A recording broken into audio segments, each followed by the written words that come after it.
మే 19వ తేదీ ఎంతో మహిమాన్వితమైన మోహిని ఏకాదశి. ఎంతో విశిష్టమైన రోజుగా మన పురాణాలు చెబుతున్నాయి. మరి ఇంతటి విశిష్టమైన రోజు ఆర్థిక సమస్యలతో బాధపడేవారు, ఉద్యోగం రానివారు, ఉద్యోగంలో ఉన్నతి లేనివారు, విద్యార్థులు, అదేవిధంగా అన్ని రంగాల్లో సమస్యలు ఎదుర్కొంటున్నవారు ఈరోజు మీరు ఈ ఒక్క ఆకుతో ఇలా చేసి చూడండి చాలు. మీ సమస్యలన్నీ తొలగి తిరుగులేని రాజయోగం పడుతుంది. దరిద్రం, కష్టాలు తొలగి ధనాదాయం పెరుగుతుంది. మరి ఎంతో శక్తివంతమైన మోహిని ఏకాదశి రోజు ఏ ఆకును ఉపయోగించి మనం పరిహారాన్ని పాటించాలో ఇప్పుడు ఈ వీడియోలో తెలుసుకుందాం. అదే తమలపాకు. తమలపాకులు త్రిమూర్తి స్వరూపం. ముగ్గురు దేవేరులు ఈ ఆకులో కొలువై ఉంటారు. ఎంతో విశేషమైనది తమలపాకు. మన హిందూ సాంప్రదాయంలో ప్రతి పండుగలోనూ తమలపాకును తప్పకుండా ఉపయోగిస్తాం. తమలపాకు లేకుండా ఏ శుభకార్యాన్ని కూడా మనం ఊహించలేం. అంతటి విశిష్టత తమలపాకుకు ఉంది. ఈ తమలపాకుతో చేసే పరిహారాలు కూడా 100% ఫలితాల్ని ఇస్తాయి. దీంతో పరిహారాన్ని చేయడం వల్ల సమస్యలన్నీ తీరిపోతాయి. దీనికోసం ఏం చెయ్యాలి అంటే, మీరు తమలపాకుల చెట్టు ఉంటే ఆ చెట్టు దగ్గరకు వెళ్ళి ఆ చెట్టుకి నమస్కారం చేసుకుని 11 తమలపాకులు ఇంటికి తెచ్చుకోండి. లేదా బయటైనా సరే తమలపాకులు కొని ఇంటికి తెచ్చుకోండి. తమలపాకులు మంచివి ఎంచుకోండి. ఈ ఆకులను శుభ్రంగా కడిగి 3 వైపులా గంధం మరియు కుంకుమ బొట్లు పెట్టండి. ఈ విధంగా 11 ఆకులకు పెట్టండి. ఈ ఆకులను మీ పూజా మందిరంలో శుచిగా శ్రీ మహావిష్ణువు, లక్ష్మీదేవి కలిసి ఉన్న పటం ముందు కానీ, లేదా వెంకటేశ్వర స్వామి యొక్క పటం ముందు కానీ, అది కూడా లేకపోతే నరసింహస్వామి యొక్క పటం ముందు కానీ, అది లేకపోతే శ్రీరాముల వారి పటం ముందు కానీ, అంటే విష్ణుమూర్తి అవతారాల్లో ఏ ఒక్క అవతారం ముందు అయినా సరే ఈ ఆకులను పెట్టండి. తరువాత భక్తి శ్రద్ధలతో నమస్కారం చేసుకుని మీ బాధలు, కష్టాలు చెప్పుకోండి. ఇక నిత్య పూజను చెయ్యండి.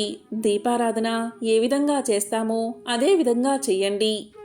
దీపాన్ని వెలిగించేటప్పుడు ఆవు నెయ్యిని ఉపయోగిస్తే చాలా ఉత్తమం.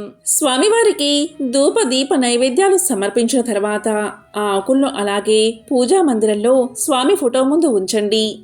ఇక సాయంత్రం 6 గంటలకు మళ్ళీ స్వామికి దీపారాధన చేసి స్వామివారి పాదాల దగ్గర పెట్టిన ఈ తమలపాకులు తీసుకుని పసుపుతో తడిపిన దారం తీసుకుని ఒక్కొక్క ఆకును ముడివేస్తూ తోరణంలా కట్టండి. ఇలా సాయంకాల సమయంలో ఈ విధంగా తమలపాకులతో తోరణం కట్టి మీ ఇంటి ప్రధాన ద్వారానికి, అంటే సింహద్వారానికి తోరణంలా కట్టండి. ఇక ఈ ఆకులను ఎండిపోయేదాకా ఉంచుకోవచ్చు. ఇలా కడితే మీ ఇంట్లో ఉన్న నెగిటివ్ ఎనర్జీ మొత్తం బయటకు వెళ్ళిపోతుంది. పాజిటివ్ ఎనర్జీ చేకూరుతుంది. ఇక ఈ ఆకులు ఎండాక ఆ ఆకులను ఒక చెట్టు మొదట్లో వేయండి, లేదా పారే నీటిలో వేయండి. ఇక దారాన్ని ఆడవారైనా మగవారైనా చేతికి తోరల్లా కట్టుకోండి. ఇలా చేస్తే, అంటే ఈ ఏకాదశి రోజు ఈ విధంగా ఎవరైతే ఆచరిస్తారో అలాంటి వారి ఇంట్లో ఉన్న దరిద్రం మొత్తం తొలగిపోతుంది. ఇంట్లో ఉన్న ప్రతి ఒక్కరికి దోషాలు తొలగిపోతాయి. అన్నీ కూడా కలిసి రావడం మొదలవుతాయి. ఈ ఇంట్లో పాజిటివ్ ఎనర్జీ చేకూరుతుంది. అంటే నకారాత్మక శక్తులు తొలగి దైవిక శక్తులు ఎల్లవేళలా మిమ్మల్ని, మీ ఇంటిని కాపాడతాయి. తమలపాకుతో ఏ పరిహారాన్ని పాటించినా అది 100% ఫలితాన్ని ఇస్తుంది. కాబట్టి ఈ మోహిని ఏకాదశి రోజు సాయంత్రం ఈ పరిహారాన్ని తప్పనిసరిగా పాటించండి. ఆ లక్ష్మీదేవి యొక్క సంపూర్ణ అనుగ్రహాన్ని పొందండి. వైశాఖ మాసంలోని శుక్లపక్ష ఏకాదశిని మోహిని ఏకాదశి అంటారు. ఈ ఏకాదశి శ్రీ మహావిష్ణువుకు సంబంధించింది. శ్రీ మహావిష్ణువు ఈ అవతారం ధరించడం వెనుక ఒక పురాణ కథ కూడా ఉంది. ఈ సంవత్సరం, అంటే 2024వ సంవత్సరం మే 19వ తేదీ మోహిని ఏకాదశి వచ్చింది.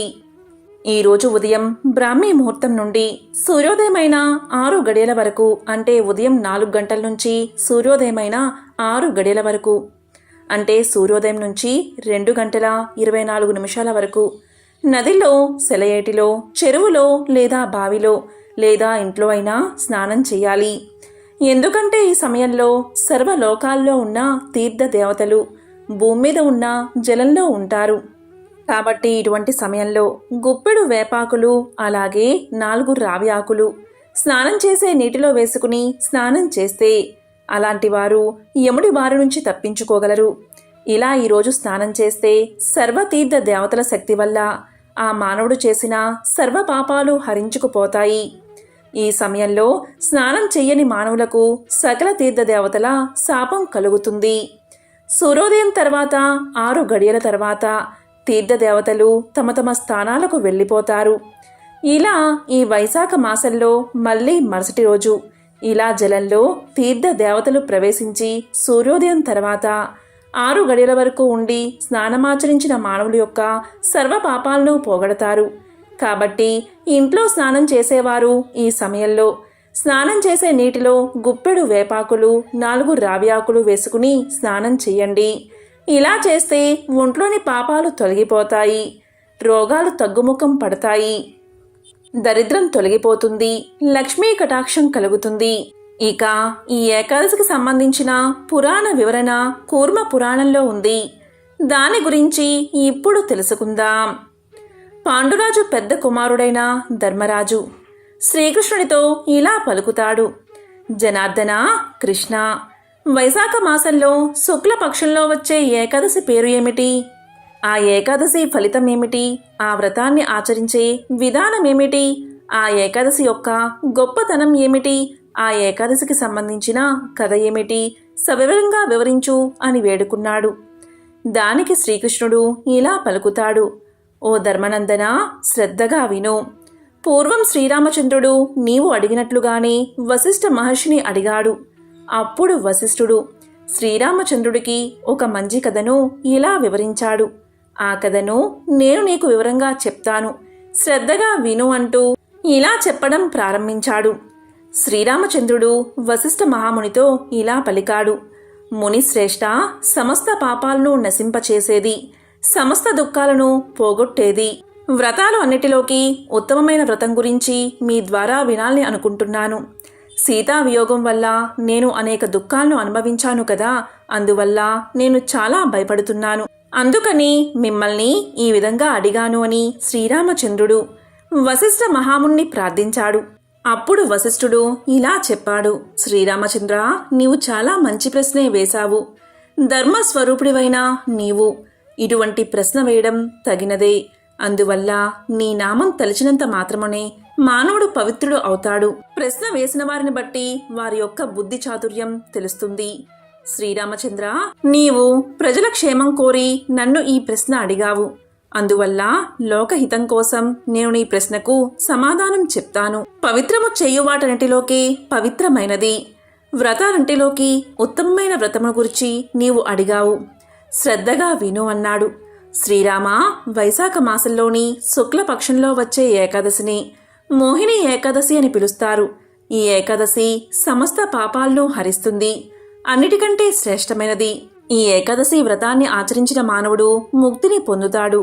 అందువల్ల నీ వంటి వారిచే ఈ వ్రతం తప్పక ఆచరించబడాలి. సమస్త పాతకాలను, సమస్త దుఃఖాలను ఈ ఏకాదశి వ్రతం నివారిస్తుంది, పుణ్యాన్ని ప్రసాదిస్తుంది. శుభప్రదమైనది అగు ఒక కథ చెప్తాను. ఏకాగ్రమైన మనసుతో నేను చెప్పే కథ విను. ఎందుకంటే ఈ కథను విన్నంత మాత్రం చేతనే మహాపాపాలు నశిస్తాయి. శ్రీరామచంద్ర, సరస్వతీ నదీ తీరం మిక్కిలి మనోహరంగా ఉంటుంది. దానికి సమీపంలో అందమైన పట్టణం ఒకటి ఉంది. ఆ పట్టణానికి భద్రావతి అనే పేరు. ఆ పట్టణాన్ని బుద్ధిమాన్ అనే రాజు పరిపాలిస్తున్నాడు. అతను శ్రేష్టమైన రాజవంశంలో జన్మించాడు. సత్యవాక్క పాలనయందు నిష్ఠ కలవాడు. చంద్రవంశంలో జన్మించినవాడు. మంచి ధైర్యవంతుడు. ఆ పట్టణంలోనే ధనపాలుడు అనే పేరు కలిగిన ధనధాన్యాది సకల సంపదలు కలిగిన వైశ్యుడు ఒకడు ఉన్నాడు. ప్రజలు దాహం తీర్చుకోవడం కోసం అతను చాలా ప్రదేశాల్లో చలివేంద్రాలు నిర్మించాడు. యజ్ఞయాగాలు చేసుకునేవారికి యజ్ఞయాగశాలలు నిర్మించాడు. చెరువులు తవ్వించాడు. నీటి కోసం అక్కడక్కడ చెట్లను కూడా నాటించాడు. ఆ విధంగా ఆ వైశ్యుడు అనేక దాన ధర్మాలు చేస్తూ ఉండేవాడు. బాటసారులకు సత్రాలు కూడా కట్టించాడు. బాటసారులకు బసలు ఏర్పాట్లు చేసేవాడు. ఇంకా ఆ వయస్సునకు విష్ణుమూర్తి పట్ల అపారమైన భక్తి కూడా ఉండేది. అతను పరమ శాంత స్వభావం కలవాడు. అతనికి 5 కుమారులు ఉన్నారు. మొదటివాడి పేరు సుమనుడు, రెండవవాడి పేరు ద్యుతిమంతుడు, మూడోవాడి పేరు మేధావి, నాలుగోవాడి పేరు సుకృతి, ఇక 5వవాడి పేరు దుష్టబుద్ధి. 5వవాడు పేరుకు తగినట్లుగానే నిరంతరం మహాపాపాలు చేయడంలోనే ఆసక్తి కలిగి ఉండేవాడు. ఎల్లప్పుడూ వేశ్యలతోనే తిరుగుతూ ఉండేవాడు. నిరంతరం వేశ్యలతోనే గడిపేవాడు. తనకు తాను గొప్ప మొనగాడిగా భావించుకునేవాడు. జూదం మొదలైన చెడు వ్యసనాలయందు ఆసక్తి కలిగి ఉండేవాడు. పరస్త్రీలను అనుభవించడంలో ఆనందాన్ని పొందేవాడు. దేవాలయంలోని దేవతల వైపు అస్సలు చూసేవాడు కాదు. అతిథి అభ్యాగులను ఆదరించేవాడు కాదు.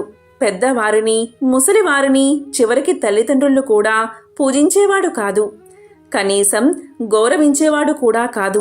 ఒక్కసారి కూడా బ్రాహ్మణులు గౌరవించలేదు, అలాగే పూజించలేదు. ఈ విధంగా దుష్టబుద్ధి న్యాయ విరుద్ధమైన, ధర్మ విరుద్ధమైన పనులని నిరంతరం చేస్తూ ఉండేవాడు. అతని దుర్మార్గమైన ప్రవృత్తి వల్ల తాత తండ్రులు సంపాదించిన ధనాన్ని విచ్చలవిడిగా ఖర్చు చేసేవాడు. తినకూడని వస్తువులు తినేవాడు. ఎల్లప్పుడూ కళ్ళు తాగుతూ కైపులోనే ఉండేవాడు. మహాపాపాత్ముడు అయ్యాడు. 4 రోడ్లు కలిసే చోట్ల నలుగురు తిరుగుతూ ఉండగా, అందరూ చూస్తూ ఉండగా వేశ్యలపై చేతులు వేసి తిరుగుతూ ఉండేవాడు. తాను చేసే ఘనకార్యాలను అందరూ చూస్తున్నారా లేదా అని, తన గూర్చి ఎవరెవరు ఏ విధంగా అనుకుంటున్నారో అని 4 దిక్కులకు తన చూపును ప్రసరించేవాడు. ఇలా అతను తిరుగుతూ ఉండగా ఒకసారి అతని తండ్రి చూశాడు. అతన్ని అసహ్యించుకున్నాడు. అందుకని తండ్రిపై కోపం తెచ్చుకుని ఇంటికి వచ్చిన తర్వాత చాలా బలగం కలిగిన సేవకులచే తండ్రిని బయటకు గెంటించేశాడు. అతని ప్రవర్తన అందరికీ తెలిసింది. అతని బంధువులు ఎవరూ చేరనివ్వలేదు.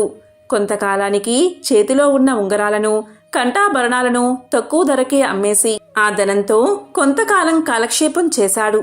అతని వద్ద ధనం పూర్తిగా అయిపోయిన విషయం తెలుసుకున్నారు అంతా.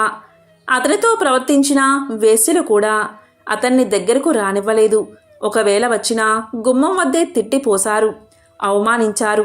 ధనహీనులైన వారితో వేశ్యలకు పని ఉండదు కదా. దుష్టబుద్ధికి ధరించడానికి పరిశుభ్రమైన వస్త్రాలు కూడా లేకుండా పోయాయి. అందువల్ల అలా పూర్తిగా మాసిపోయిన, చిరిగిపోయిన బట్టలే కట్టుకుని తిరుగుతూ ఉండేవాడు.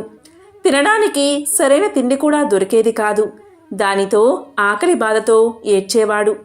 ఎంతో బాధపడుతూ, అయ్యో ఇప్పుడు నేనేం చెయ్యాలి, ఎక్కడికి వెళ్ళాలి, ఇక మీదట నా జీవితం ఎలా గడుస్తుంది అని ఆలోచించసాగాడు. అతనికి ఏ పని చేతకాదు.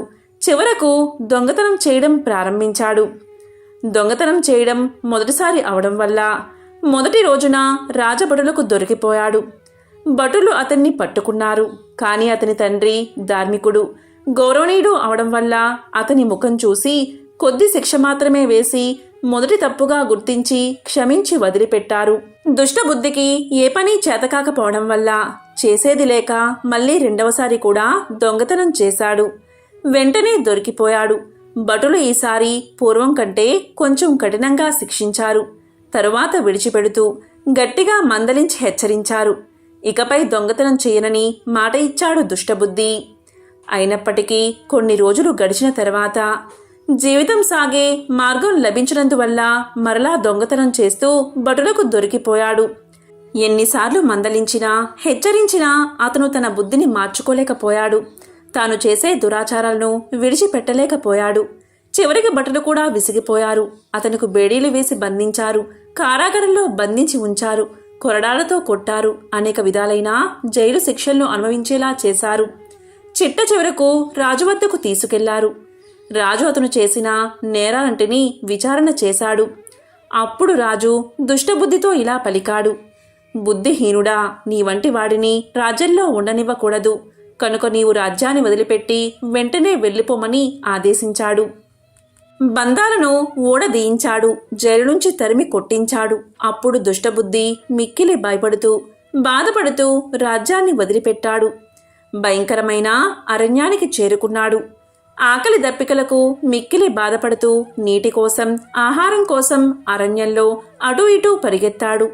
సింహం ఏ విధంగా తన కంటపడిన జంతువులను పట్టి చంపి తింటుందో అదేవిధంగా అతను కూడా తన కంటపడిన లేళ్లను, అడవి పందులను, చిన్న చిన్న అడవి జంతువులను చంపుతూ ఆకలి తీర్చుకునేవాడు.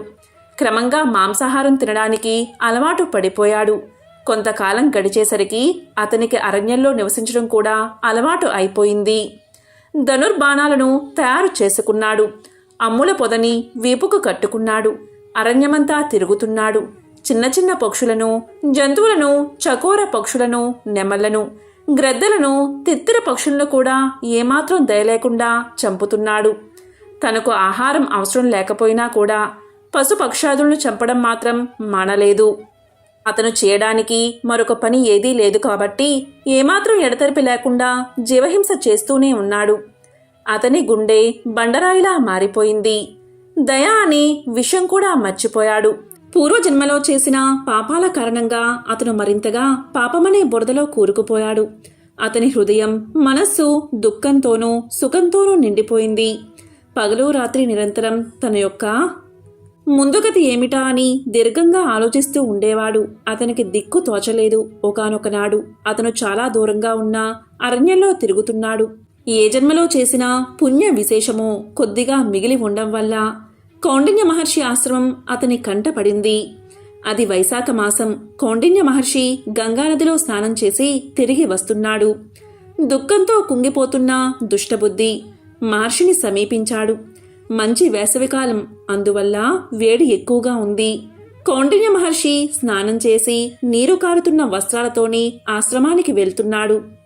ఆయన్ని వెంబడించి వెళ్తున్నాడు దుష్టబుద్ధి. మహర్షి ధరించిన వస్త్రాల నుండి జారుతున్న నీటి బిందువులు గాలికి ఎగిరి వెనుక నడుస్తున్న దుష్టబుద్ధి మీద పడుతున్నాయి. ఒక్కొక్క బొట్టు పడుతున్నప్పుడు అతని పాపరాశి కొద్ది కొద్దిగా తరిగిపోతుంది. అతని దురదృష్టం కూడా కొంత తగ్గింది. దానితో అతనికి అవకాశం లభించింది. దాంతో అతను మహర్షికి ఎదురుగా నిలబడ్డాడు. మహర్షికి నమస్కారం చేశాడు. అప్పుడు ఇలా పలికాడు దుష్టబుద్ధి. ఓ బ్రాహ్మణోత్తమా, నేను పుట్టిన దగ్గర నుంచి పాపాలనే చేస్తున్నాను. పరమ పాపాత్ముణ్ణి నేను. ప్రస్తుతం నా వద్ద ధనం ఏదీ లేదు. ధనంతో పనిలేని నా పాపాలు పోగొట్టేటువంటి ప్రాయశ్చిత్తం ఏదైనా ఉంటే నా యందు అనుగ్రహించి నాకు వివరించండి అని మహర్షితో పలికాడు. ఇక మహర్షి దివ్య దృష్టితో గడిచిపోయిన అతని జీవితానంతటినీ తెలుసుకున్నాడు. వెంటనే దుష్టబుద్ధితో ఇలా పలికాడు. ఓయి, నీవు నీ పాపాలను పోగొట్టుకోవాలి అనుకున్నట్లయితే నేను చెప్పే మాటలను జాగ్రత్తగా విను. వైశాఖ మాసంలో శుక్ల పక్షమునందు ఒక ఏకాదశి వస్తుంది. దానిని మోహిని ఏకాదశి అని పిలుస్తారు. ఆ రోజు నీవు నా మాట మీద నమ్మకం ఉంచి ఉపవాస వ్రతాన్ని ఆచరించు. ఆ వ్రత ప్రభావం వల్ల మేరు పర్వతమంతా పెద్ద పాపమైనా సరే నశిస్తుంది. మానవులు గత జన్మలో ఎన్ని పాపాలు చేసినప్పటికీ అవన్నీ కూడా మోహిని ఏకాదశి నాటి ఉపవాస వ్రతం వల్ల నశించడం తప్పనిసరిగా జరుగుతుంది. ఈ మోహిని వ్రతం యొక్క మహత్యం చాలా గొప్పది అని చెప్పాడు మహర్షి. దుష్టబుద్ధి మహర్షి చెప్పిన మాటలన్నీ విన్నాడు. దాంతో ఎంతో ఆనందాన్ని పొందాడు. కౌండిన్య మహర్షి ఉపదేశించిన ప్రకారం మోహిని ఏకాదశి వ్రతాన్ని ఆచరించాడు. దానితో ఆ వ్రత ప్రభావం వల్ల దుష్టబుద్ధి యొక్క పాపాలన్నీ తొలగిపోయాయి. మోహిని ఏకాదశి వ్రత ప్రభావం వల్ల దుష్టబుద్ధి దివ్యమైన దేహాన్ని ధరించాడు. గరుడ విమానం ఎక్కాడు. ఏ బాధలు లేనటువంటి వైకుంఠాన్ని చేరుకున్నాడు. కాబట్టి శ్రీరామచంద్ర, మోహిని ఏకాదశి మహిమ తెలిసింది కదా. అజ్ఞానం అనే మోహాన్ని నశింపచేస్తుంది ఈ మోహిని ఏకాదశి వ్రతం. ఈ 3 లోకాలయందు ఈ వ్రతాన్ని మించిన మరొక వ్రతం లేదు అని శ్రీరామచంద్రుడికి వశిష్ఠ మహాముని చెప్పాడు అని ధర్మరాజుకి శ్రీకృష్ణుడు తెలియచేశాడు. కాబట్టి ధర్మరాజా, యజ్ఞాలు, యాగాలు, దానాలు మొదలైనవి ఎన్ని చేసినప్పటికీ కూడా అవన్నీ ఈ ఏకాదశి వ్రతఫలంలో 16వ వంతుకి కూడా సాటి రావు. ఈ మాటల్లో ఎటువంటి ఆశ్చర్యమూ లేదు. ఈ మోహిని ఏకాదశి మహత్యాన్ని చదివినా విన్నా 1000 గోవులను దానం చేసినంత మహాపుణ్యం లభిస్తుంది. సకల పాపాలను హరిస్తుంది, సకల శుభాలను కలిగిస్తుంది అని ఈ మోహిని ఏకాదశి వ్రతం యొక్క గొప్పతనాన్ని ధర్మరాజుకి శ్రీకృష్ణుడు తెలియచేశాడు. మోహిని ఏకాదశి యొక్క విశిష్టత ఏమిటో ఇప్పుడు తెలుసుకుందాం. అది దేవతలు, రాక్షసులిద్దరూ కూడా సమానమైన బలవంతులుగా ఉన్న సమయం. రాక్షస ప్రవృత్తి ఉన్న దానవుల వల్ల సమస్త లోకాలు బాధలకు గురవుతున్నాయి. వారిని ఎదుర్కొనే ధైర్యం దేవతలకు లేకపోయింది. దాంతో వారికి విష్ణుమూర్తి ఒక ఉపాయాన్ని సూచించాడు.